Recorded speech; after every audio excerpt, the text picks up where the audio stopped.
Ya, shalom.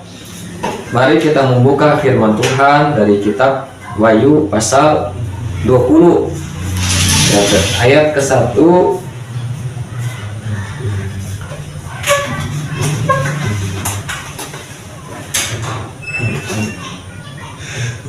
ayat ke-1 sampai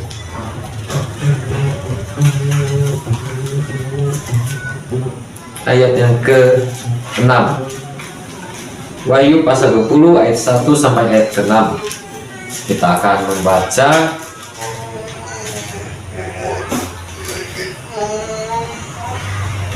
Lalu aku melihat seorang malaikat turun dari surga, memegang anak kunci jurang maut dan suatu rantai besar di tangannya. Ia menangkap naga si ular tua itu, yaitu iblis dan Satan, dan ia mengikatnya 1000 tahun lamanya, lalu melemparkannya ke dalam jurang maut dan menutup jurang maut itu dan memeteraikannya di atasnya, supaya ia jangan lagi menyesatkan bangsa-bangsa sebelum berakhir masa 1000 tahun itu. Kemudian daripada itu ia akan dilepaskan untuk sedikit waktu lamanya. Lalu aku melihat takhta-takhta dan orang-orang yang duduk di atasnya. Kepada mereka diserahkan kuasa untuk menghakimi. Aku juga melihat jiwa-jiwa mereka yang telah dipenggal kepalanya karena kesaksian tentang Yesus dan karena firman Allah, yang tidak menyembah binatang itu dan patungnya, dan yang tidak juga menerima tandanya pada dahi dan tangan mereka. Dan mereka hidup kembali dan memerintah sebagai raja bersama-sama dengan Kristus untuk masa 1000 tahun. Tetapi orang-orang mati yang lain tidak bangkit sebelum berakhir masa yang 1000 tahun itu. Inilah kebangkitan pertama. Berbahagia dan kuduslah ia yang mendapat bagian dalam kebangkitan pertama itu. Kematian yang kedua tidak berkuasa lagi atas mereka, tetapi mereka akan menjadi imam-imam Allah dan Kristus, dan mereka akan memerintah sebagai raja bersama-sama dengan Dia 1000 tahun lamanya. Nah, di sini firman Tuhan berkata dalam Wahyu pasal 20, Rasul Yohanes melihat ya, ada seorang malaikat turun dari surga, ya, memegang anak kunci jurang maut dan suatu rantai besar di tangannya. Nah, jadi di sini adalah yaitu sesudah kedatangan Tuhan Yesus yang kedua kali, yaitu Tuhan Yesus berperang melawan antikris dan pengikut-pengikutnya. Nah, ini di dalam Wahyu pasal 19 ayat 11 sampai ayat 16 ini dikatakan menunggang kuda putih ya. Nah, jadi di sini kuda putih ini ya adalah berbicara adalah kuasa Tuhan ya. Nah, jadi di sini Tuhan Yesus datang dengan segala kuasanya dan kemuliaannya ya, digambarkan seperti kuda putih. Nah, jadi kitab Wahyu ini banyak ya, memberikan gambaran-gambaran ya, seperti di dalam kitab Wahyu ya, Yesus Kristus digambarkan seperti anak domba yang sudah disembelih ya, bukan berarti anak domba atau binatang secara jasmani ya, tetapi adalah suatu gambaran ya, bahwa Yesus Kristus seperti anak domba yang disembelih. Nah, jadi kitab Wahyu banyak ya memberikan gambaran-gambaran ya. Nah, jadi gambaran-gambaran ini ya memiliki arti ya. Nah, jadi kalau seperti tadi Yesus disebut digambarkan ya seperti anak domba, bukan berarti Yesus ini adalah domba, bukan ya, tapi hanya kiasan ya, gambaran. Nah, seperti itu kitab Wahyu banyak ya memberikan penjelasan ya, hal-hal yang rahasia seperti antikris. Dikatakan antikris adalah binatang yang keluar dari dalam laut ya, kemudian nabi palsu adalah binatang yang keluar dari dalam bumi ya. Nah, jadi bukan berarti adalah binatang ya, tapi ini dalam wujud manusia ya, tetapi adalah roh setan ya. Nah, jadi kitab Wahyu banyak memberikan gambaran-gambaran ya. Nah, di sini juga kuda putih di sini ya, mungkin banyak orang mempunyai pengertian kalau kuda putih ini adalah kuda ya, seperti layaknya kuda yang ada di dunia yang ditunggangi. Nah, tetapi sebenarnya kuda putih ini berbicara tentang kuasa Tuhan ya. Jadi Tuhan Yesus datang berperang melawan antikris dengan segala kuasa dan kemuliaannya, ya. Ya, jadi digambarkan seperti menunggang kuda putih. Nah, seperti itu. Nah, kemudian di sini sesudah Tuhan Yesus mengalahkan antikris dan pengikutnya, yaitu di perang Harmagedon, nah, maka di sini segera dimulailah namanya kerajaan 1000 tahun, ya. Nah, sebelum kerajaan 1000 tahun ada kejadian-kejadian, ya, yaitu sesudah antikris dikalahkan, ya, kemudian antikris dan nabi palsu dilemparkan ke lautan api, ke neraka, ya, yang Tuhan sudah sediakan. Nah, jadi antikris dan nabi palsu adalah penghuni neraka yang pertama kali, ya. Nah, nanti sesudah itu baru iblis, ya. Tapi baru nanti adalah antikris dan nabi palsu. Iblis nanti akan masuk ke neraka, yaitu sesudah akhir dari kerajaan 1000 tahun. Nah, di sini, nah, kejadian-kejadian yaitu ya sebelum kerajaan 1000 tahun, yaitu sesudah antikris dikalahkan, maka di sini ada namanya kebangkitan, ya, dari orang-orang percaya di sini. Nah, jadi kebangkitan yang disebut kebangkitan pertama. Nah, ini kebangkitan pertama, bukan disebut kebangkitan yang kedua. Ini adalah kebangkitan yang pertama, yaitu orang-orang beriman atau saleh-salehnya Tuhan, orang-orang kudusnya Tuhan ini dibangkitkan, ya. Yang dimulai dihitung, yaitu yang disebut itu dari zaman Habel, ya, karena Habel ini adalah tokoh iman, ya, yang mati dibunuh oleh abangnya. Nah, jadi tokoh-tokoh iman, ya, dari perjanjian lama, ya, sampai kepada zaman antikris, ya, mereka dibangkitkan oleh Tuhan Yesus. Nah, kalau pada zaman antikris adalah orang-orang yang tidak menerima tanda binatang di tangan dan di dahinya, yang tidak menyembah patung antikris, yang tidak menyembah antikris, ya, mereka yang mati syahid. Nah, di sini mereka dibangkitkan, itu yang disebut dengan kebangkitan yang pertama. Nah, pada waktu kebangkitan yang pertama di sini, ya, nah, kita melihat nanti di dalam kitab Daniel itu ada disebut, ya, 1335 hari, ya. Kemudian dalam Wahyu, ya, pasal 12 dan 13 itu antikris itu 1260 hari atau 3,6 tahun. Nah, jadi 1335 hari dikurang 1260 hari adalah 75 hari. Nah, jadi ada waktu 75 hari. Nah, itulah waktu di mana sesudah antikris dikalahkan, kemudian kebangkitan orang-orang beriman. Nah, di situ barulah ada namanya pesta, ya, perkawinan anak domba, ya. Nah, jadi pesta perkawinan anak domba bukan terjadi di bumi, ya, tetapi terjadi di langit atau di surga, ya. Nah, selama 75 hari. Nah, mungkin ada yang berpendapat perkawinan anak domba itu terjadi pada zaman antikris, ya. Tidak, ya. Nah, di sini tetapi pesta perkawinan anak domba itu terjadi sesudah antikris dikalahkan, ya, sebelum memasuki kerajaan 1000 tahun, itu selama 75 hari. Nah, jadi dalam pesta perkawinan anak domba ini ada dua hal, yaitu pertama adalah perkawinan antara Tuhan Yesus dengan gereja.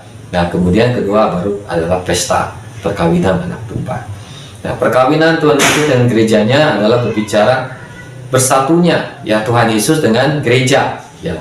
Nah, jadi perkawinan di sini bukan perkawinan dalam arti seperti manusia, ya, atau menurut pemikiran manusia, ya, tapi adalah dalam arti secara rohani, yaitu Tuhan Yesus dan gerejanya bersatu, ya.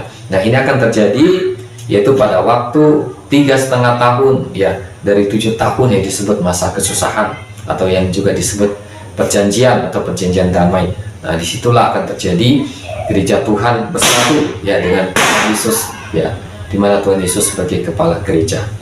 Nah, di sini, nah, perkawinan yang terjadi dahulu. Nah, sesudah itu barulah pernikahan, ya. Nah, disebut dengan pesta, ya, pernikahan anak domba. Nah, jadi sesudah antikris dikalahkan, maka di sini ada pesta, ya, pesta pernikahan anak domba, ya, ada sukacita, ya. Nah, jadi pesta pernikahan anak domba bukan terjadi pada zaman waktu antikris memerintah, ya, tetapi sesudah antikris dikalahkan, ya, di sini. Nah, dan itu akan berlangsung selama 75 hari. Nah, di sini pada waktu kebangkitan pertama, ya, di mana orang-orang kudus bangkit, ya, sejak dari zaman Habel, ya, bangkit, ya, sampai ke zaman antikris mereka bangkit, ini disebut kebangkitan pertama. Nah, pada waktu kebangkitan yang pertama ini, tubuh orang-orang yang bangkit mereka diubahkan, ya, menjadi tubuh kemuliaan, atau seperti tubuh Tuhan Yesus, ya, yang tidak bisa menjadi tua, yang tidak bisa menjadi sakit, yang tidak bisa mati lagi, ya. Nah, jadi tubuh ini berubah, ya, bukan lagi seperti tubuh yang sebelum atau tubuh manusia, ya. Walaupun masih tubuh jasmani, tetapi bukan tubuh daging, ya, bukan tubuh manusia, tapi tubuhnya diubahkan, ya, yang disebut tubuh kemuliaan. Nah, jadi pada waktu berubahnya tubuh ini juga akan terjadi dengan gereja Tuhan yang disingkirkan, ya, yang diselamatkan, yang dilindungi dari zaman antikris selama 3 tahun 6 bulan. Nah, pada waktu kebangkitan orang-orang percaya ini, kemudian mereka diubahkan tubuhnya. Nah, jadi orang-orang gereja atau orang-orang pilihan yang berada di awan atau di langit, ya, yang Tuhan lindungi, mereka juga akan berubah tubuhnya di situ, ya, kepada tubuh kemuliaan. Nah, jadi berubahnya tubuh kemuliaan dari orang-orang yang diangkat ini terjadi secara bersamaan, ya, pada waktu kebangkitan pertama. Nah, jadi pada waktu mereka bangkit, pada waktu mereka diangkat oleh Tuhan, ya, mereka memakai tubuh yang memiliki kuasa, ya, tetapi belum diubahkan tubuhnya, ya. Nah, jadi mereka hanya ditaruh oleh Tuhan, ya, diselamatkan dari zaman antikris selama 3 tahun 6 bulan. Nah, nanti pada waktu sesudah zaman antikris, di mana orang-orang beriman, orang-orang saleh, ya, itu dibangkitkan, kemudian tubuhnya diubahkan, maka orang-orang percaya yang ada di awan-awan, ya, yang di rapture atau diangkat oleh Tuhan, di situ juga tubuh mereka akan diubahkan juga bersamaan. Nah, jadi itu bersamaan tubuhnya diubahkan. Nah, sesudah tubuh mereka diubahkan, maka disitulah baru nanti akan mengikuti pesta perkawinan anak domba di kerajaan surga.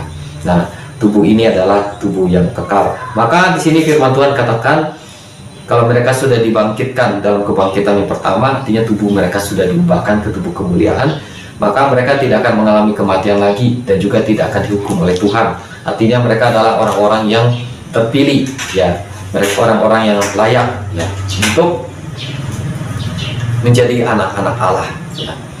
Nah, kemudian di sini sebelum kerajaan 1000 tahun, maka ada seorang tokoh penting yang dari Alkitab, tapi bukan tokoh yang baik, tapi adalah tokoh kejahatan, yaitu iblis atau setan. Nah, di sini iblis dan setan ini diikat, dirantai, ya, oleh seorang malaikat. Dikatakan di sini seorang malaikat yang kuat yang turun dari surga. Dia menangkap si iblis, ya, dengan tangannya dan mengikatnya, ya.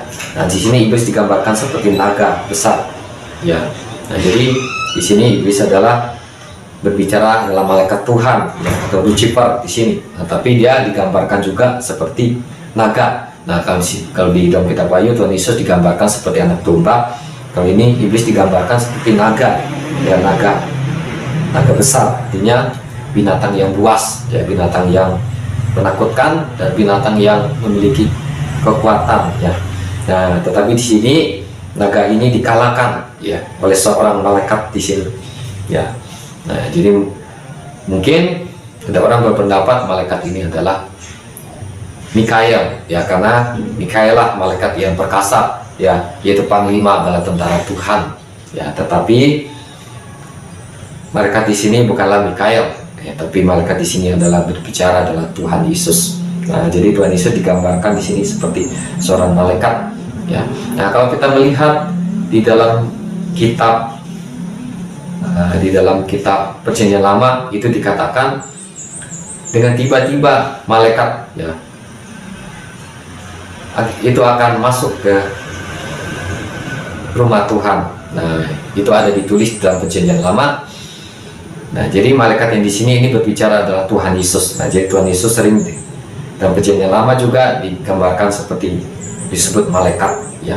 Nah, jadi di sini malaikat di sini adalah Tuhan Yesus ya, karena hanya satu orang pribadi ya yang bisa mengalahkan si iblis, yaitu Tuhan Yesus ya, melalui karyanya di kayu salib di Golgota, yaitu mati di kayu salib kemudian bangkit dari antara orang mati. Nah, inilah hanya Tuhan Yesus ya. Dan kemudian kita lihat di dalam kitab Wahyu yang pasal-pasal sebelumnya, yaitu di mana ada kitab yang dimeterai oleh 7 meterai, itu tidak ada seorang pun yang bisa membuka meterai-meterai itu ya, baik itu di langit, di bumi, di bawah bumi ya, tidak ada seorang pun yang bisa membuka meterai itu. Apakah itu manusia atau manusia yang hidupnya suci ya, atau nabi-nabi ya, atau malaikat-malaikat yang dari surga, malaikat-malaikat kudus, itu nggak ada yang bisa membuka meterai kitab yang dimeterai oleh 7 meterai itu. Tapi hanya digambarkan itu ada seekor anak domba yang sudah disembelih, yaitu yang bisa membuka kitab itu, yaitu berbicara Tuhan Yesus. Hanya Tuhan Yesus yang bisa membuka kitab itu. Nah, demikian juga di sini yang mengalahkan si iblis ya adalah Tuhan Yesus, karena darah Yesus inilah yang mengalahkan iblis. Nah, jadi di sini Tuhan Yesus digambarkan seperti malaikat. Nah, jadi Tuhan Yesus menangkap si iblis ya, hanya dia sendiri ya. Dahulu ya, pada waktu Mikael mengalahkan iblis dalam peperangan di surga, yaitu dalam Wahyu pasal 12 ya, itu sebelumnya ya, waktu Mikael mengalahkan iblis ya dan malaikat-malaikatnya di surga. Nah, itu Mikael itu tidak sendiri, tetapi dia dibantu oleh malaikat-malaikat di surga. Nah, tetapi di sini dalam Wahyu pasal 20 ini hanya sendiri, seorang diri ya, dia menangkap si ular tua ini ya, yaitu Yesus Kristus. Nah, jadi di sini Tuhan Yesus yang menangkap si iblis, Lucifer, dan mengikatnya ya, dirantai di sini ya, kemudian dia dilemparkan ya ke dalam jurang maut ya, dan dia dipenjara di situ selama 1000 tahun ya. Nah, jadi kemudian jurang maut itu dimeteraikan ya, artinya disegel, ditutup ya, tidak ada seorang pun yang bisa membuka ini jurang maut ya, siapapun atau makhluk apapun ya, karena ini adalah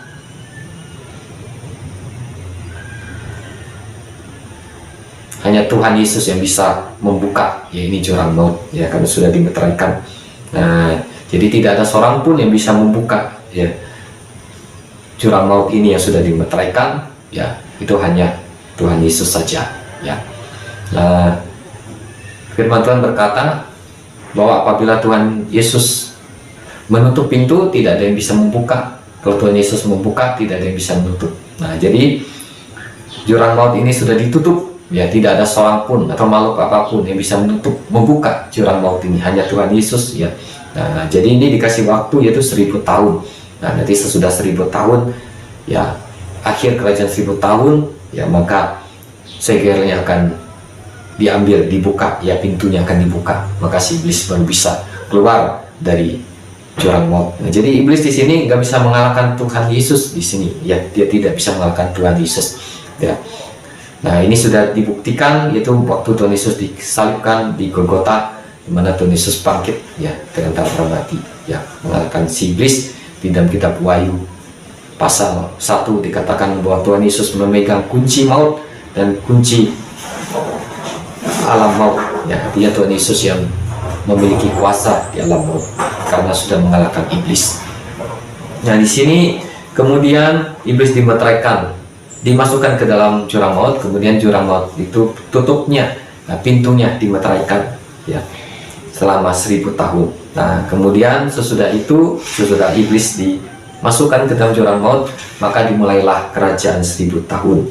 Nah, jadi di sini orang-orang kudus, umat Tuhan yang sudah dibangkitkan ya dalam kebangkitan pertama, di sini mereka akan memerintah bersama Tuhan Yesus. Ya, di sini dikatakan mereka sebagai raja ya, sebagai penguasa ya. Nah, tetapi di sini Tuhan Yesus bukan lagi sebagai raja, tapi adalah raja di atas segala raja ya, di atasnya raja. Nah, di sini selama 1000 tahun mereka memerintah ya, di dalam Yesaya pasal 65 ayat 17 sampai 25. Nah, ini ada dijelaskan tentang kerajaan 1000 tahun ya. Nah, jadi pada waktu kerajaan 1000 tahun dunia berada dalam keadaan damai. Nah, dunia yang sudah rusak itu pada zaman antikris, baik oleh bencana alam, baik itu oleh peperangan Ya, ini pada zaman kerajaan 1000 tahun, ya dunia ini dipulihkan lagi, ya. Nah, dipulihkan lagi sehingga terjadilah kehidupan, ya, seperti sebelumnya, bahkan kehidupan yang lebih baik, ya, karena pada waktu kerajaan 1000 tahun tidak ada iblis yang menyesatkan manusia, yang menggoda manusia, ya. Nah, di dalam kitab Yesaya dikatakan bahwa tidak ada perang, ya, tidak ada pembunuhan, ya, tidak ada kejahatan, ya. Jadi setiap senjata-senjata seperti parang atau pisau, bajak, pokoknya alat-alat perang itu tidak dipakai lagi, ya, sehingga dikatakan digunakan untuk pekerjaan sawah, ya, karena tidak ada perang. Nah, maka disebut kerajaan 1000 tahun itu disebut kerajaan damai. Nah, jadi terjadilah kedamaian selama 1000 tahun. Nah, pada waktu kerajaan 1000 tahun, umur manusia juga, ya, lebih panjang daripada sekarang ini, ya. Nah, jadi mereka bisa mencapai umur sampai 100 tahun, lebih dari 100 tahun, ya, mungkin lebih lagi dari 200 tahun. Nah, jadi umur mereka panjang, ya. Bahkan di dalam Yesaya 65 ayat 22, Yesaya 65 ayat 2 dikatakan bahwa umur manusia seperti umur pohon. Nah, kalau pohon itu kan umurnya lama, ya, bukan sebentar. Nah, demikian, ya, mereka bisa mati, ya, karena dosa itu masih bekerja, karena mereka tidak seperti orang-orang beriman ini yang sudah dibangkitkan dalam kebangkitan pertama. Nah, jadi di sini orang-orang yang dibangkitkan ini menjadi pejabat-pejabat atau penguasa-penguasa, bahkan disebut menjadi raja di sini. Nah, ini juga bersama dengan orang-orang percaya yang di rapture, ya, mereka juga akan memerintah, ya, bersama Tuhan Yesus. Jadi mereka adalah orang-orang yang memerintah. Nah, kalau memerintah artinya ada yang diperintah atau ada rakyat. Nah, di manakah rakyatnya? Siapakah rakyatnya? Yaitu orang-orang yang masih hidup atau selamat, ya, dari zaman antikris, ya. Nah, selamat dari zaman antikris. Nah, nanti mereka yang akan menjadi warga di kerajaan 1000 tahun, ya, termasuk adalah orang-orang Kristen yang melarikan diri, yang bersembunyi, ya, pada zaman antikris ke gunung-gunung, ke tempat-tempat hutan-hutan, yang mereka yang bersembunyi dan mereka keluar dari tempat persembunyian mereka. Nah, mereka inilah yang akan menjadi penduduk, ya, dari kerajaan 1000 tahun. Nah, pada waktu penduduk kerajaan 1000 tahun ini, maka manusia masih seperti saat ini, yaitu mereka masih bisa mengawinkan dan masih bisa beranak cucu, ya. Nah, jadi mereka masih beranak cucu di sini dan bisa bertambah, ya. Tapi mereka nggak berbuat kejahatan, ya, di sini, ya, tidak seperti sekarang tidak ada perang, ya. Nah, kalaupun ada kejahatan, ya, itu hanya sedikit, tidak banyak, ya. Nah, di sini, ya, karena iblis yang menyesatkan manusia ini, dia dipenjara, ya, selama 1000 tahun. Nah, di sini iblis dipenjara ini dia mengalami siksaan, ya, dia mengalami penderitaan, ya, yaitu dipenjara selama 1000 tahun. Nah, di sini itu pada waktu kerajaan 1000 tahun. Nah, di dalam firman Tuhan juga dikatakan bahwa pada waktu kerajaan 1000 tahun juga ada namanya hari raya Pondok Daun, ya, itu ada di dalam kitab Zakaria dikatakan, ya, apabila pada waktu perayaan Pondok Daun pada zaman kerajaan 1000 tahun, apabila ada bangsa-bangsa di dunia yang tidak merayakan, maka di dalam kitab Zakaria dikatakan mereka akan kena tulah, ya, akan kena penyakit, ya. Nah, mereka langsung dihukum, ya, kena tulah. Nah, itu kerajaan 1000 tahun, ya. Karena pada waktu kerajaan 1000 tahun tidak seperti pada zaman sekarang ini, ya. Karena kalau pada zaman sekarang ini disebut zaman kasih karunia, ya, penembusan dari Tuhan Yesus, karya Yesus di kayu salib di Golgota masih berlaku. Nah, jadi kalau orang berbuat salah, dia masih, ya, mendapatkan keringanan, masih mendapatkan belas kasihan dari Allah. Nah, tetapi pada waktu kerajaan 1000 tahun, ya, maka karya penembusan Tuhan Yesus itu sudah tidak ada lagi, ya, tetapi mereka akan hidup, ya, seperti pada waktu perjanjian lama, yaitu kalau mereka salah, mereka akan langsung dihukum. Nah, karena itu di dalam kitab Zakaria dikatakan pada waktu hari raya Pondok Daun, itu pada waktu kerajaan 1000 tahun, apabila ada bangsa-bangsa yang tidak merayakan, nah mereka langsung kena ulah, ya, kena penyakit, ya, mereka langsung kena hukuman dari Tuhan. Nah, di sini, nah ini tentang kerajaan 1000 tahun. Nah, jadi kerajaan 1000 tahun di sini, ya, ini dalam pelajaran yaitu tentang selama 7 hari Tuhan menciptakan langit dan bumi, maka kerajaan 1000 tahun itu adalah berada pada hari yang terakhir, yaitu hari ke-7. Ya, karena Tuhan menciptakan langit dan bumi itu selama 7 hari.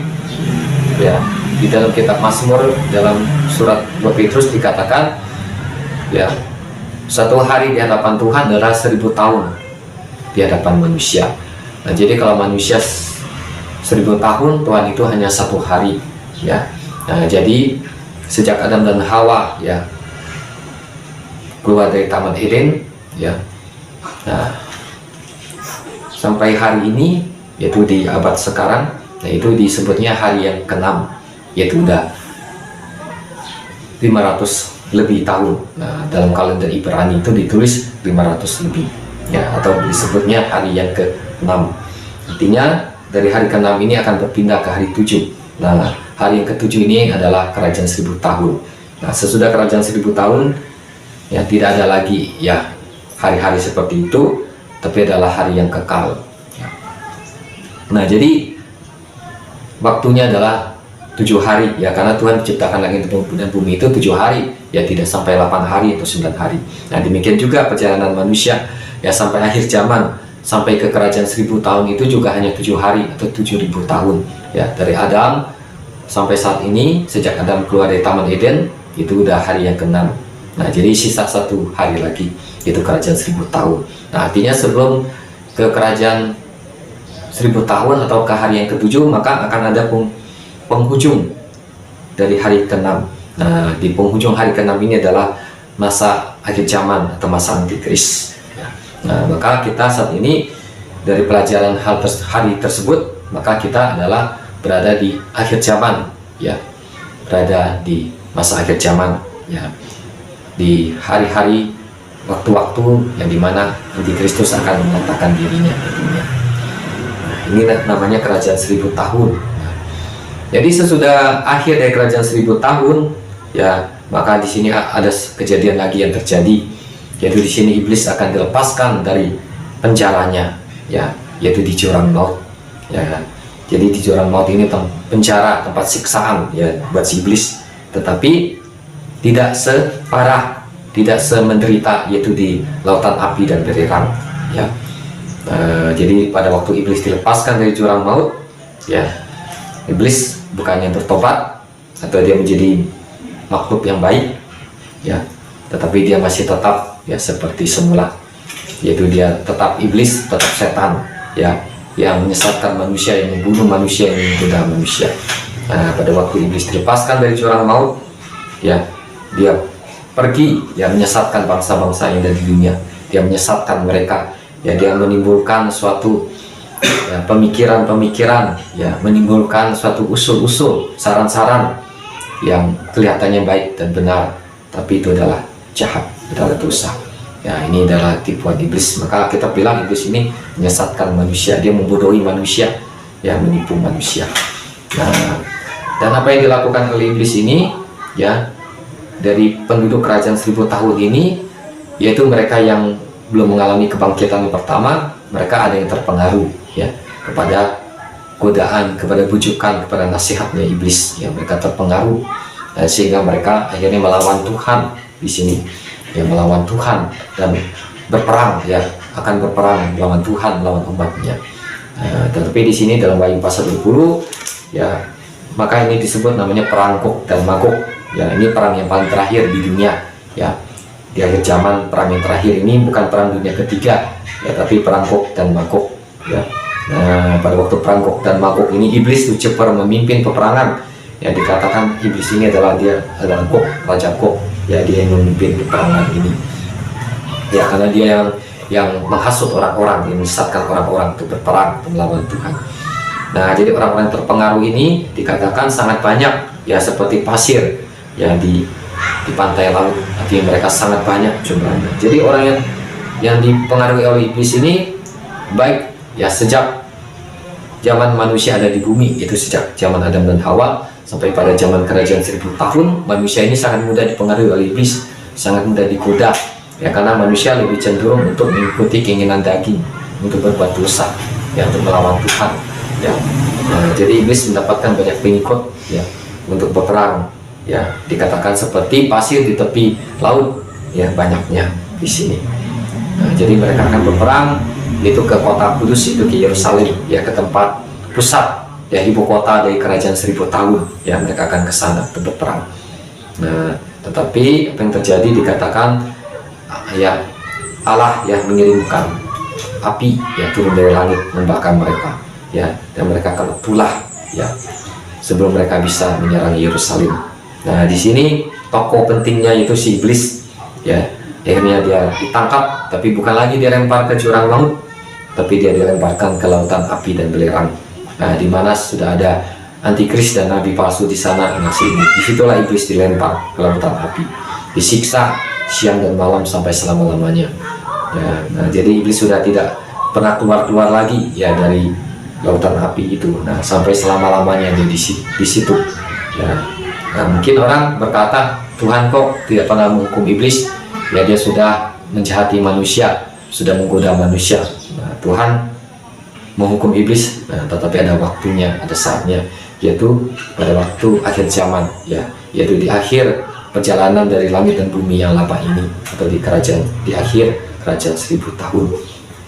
Nah, di sini kenapa iblis dilepaskan dari penjaranya sehingga dia bisa menyesatkan manusia? Kenapa Tuhan membiarkan iblis keluar dari penjaranya?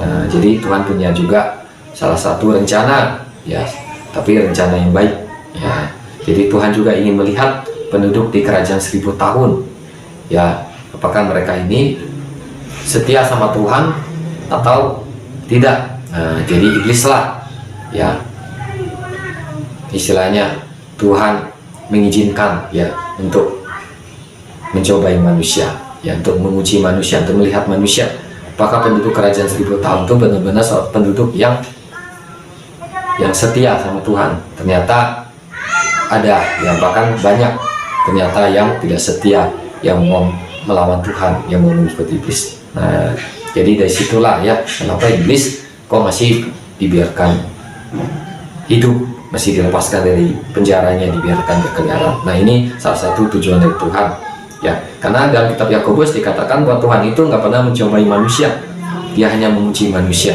Nah, kalau mencobai ini adalah pekerjaan iblis. Nah, jadi Tuhan mengizinkan si iblis untuk mencobai supaya Tuhan itu melihat, tahu apakah umatnya ini sungguh-sungguh sama Tuhan, setia, taat atau enggak. Nah, jadi seperti itu. Nah, jadi di akhir ini semua iblis dilemparkan ke lautan api dan belerang. Nah, demikian sesudah kerajaan 1000 tahun, sesudah iblis dihukum, maka di sini Tuhan Yesus duduk di takhta putih. Nah, di sini Tuhan Yesus ya mengadili manusia ya, dari zaman Adam dan Hawa ya